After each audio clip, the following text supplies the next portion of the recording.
नमस्कार दोस्तों, मैं डॉक्टर विनीता पांडे एक बार फिर आपके सामने उपस्थित हूँ। और आज हम बात करने वाले हैं कि जो आपका प्री पीएचडी कोर्स वर्क होता है, उसमें आपके कौन-कौन से पेपर होते हैं और वो आपका भी जो पीएचडी रिसर्च स्कॉलर हैं, उनका कोर्स वर्क जो है वो शुरू हो चुका है। तो एजुकेशन डिपार्टमेंट की यदि हम बात करते हैं, तो आज हम बात कर रहे हैं कि प्री पीएचडी कोर्स वर्क जो होता है, उसमें कौन-कौन से पेपर होते हैं और आपका इसमें कितने मार्क्स होते हैं, इसका सिलेबस क्या होता है। तो सबसे पहले तो ये है कि आपको 350 मार्क्स का जो है एक सेमेस्टर होता है, जो कोर्स वर्क कहलाता है। और इसमें 20 क्रेडिट्स आपको मिलते हैं न्यू एजुकेशन पॉलिसी के हिसाब से। तो जो आपका फर्स्ट पेपर होता है, अगर हम उसकी बात करते हैं थ्योरी पार्ट की, तो जो आपका फर्स्ट पेपर होता है वो पेपर है आपका रिसर्च मैथोलॉजी का, जिसमें आपके 5 क्रेडिट और 100 मार्क्स, इसका ये आपका एक पेपर होता है। सेकंड पेपर होता है आपका कंप्यूटर एप्लीकेशन का। ये आपका 3 क्रेडिट्स, मतलब आपके 50 मार्क्स का होता है। और बात हम करें अगर थर्ड पेपर की, तो वो होता है advance course in monitoring the quality of research in education. तो ये पेपर भी आपका रिसर्च बेस्ड है। इसमें भी आपको 3 क्रेडिट्स लेने होते हैं और 50 मार्क्स होता है। और पेपर 4 जो है वो है रिसर्च एंड पब्लिकेशन एथिक्स। ये पेपर जो है वो आपका नया है जुड़ा, क्योंकि पब्लिकेशन के एथिक्स जो है वो नॉर्मली बहुत से लोगों को नहीं पता होते हैं। तो ये भी जो है वो आपके 50 मार्क्स और 3 क्रेडिट्स का है।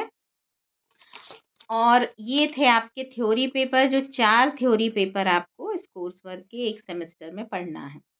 पार्ट बी की जब हम बात करते हैं, तब वहाँ पर हम देखते हैं प्रैक्टिकल। प्रैक्टिकल में आपका आता है review of published research in the relevant field. आपने जो भी कोर्स जो भी आपने टॉपिक लिया है, जो फील्ड है आपकी, उसके आपको पब्लिश्ड रिव्यूज़ होना चाहिए, पीर रिव्यूड में हो, रेफर्ड में हो, यूजीसी केयर में हो। इस तरह के जो पब्लिश्ड होते हैं, उनका आपको रिव्यू करना होता है। और ये आपके 50 मार्क्स का होता है, 3 क्रेडिट्स होती है इसमें। पेपर 4 जो होता है, उसमें आपका एक वाइवा होता है और उस वाइवा में आपको 3 क्रेडिट्स और 50 मार्क्स वहाँ पे अर्जित करने होते हैं। ये सारी चीज़ें आपके इस कोर्स वर्क में हैं।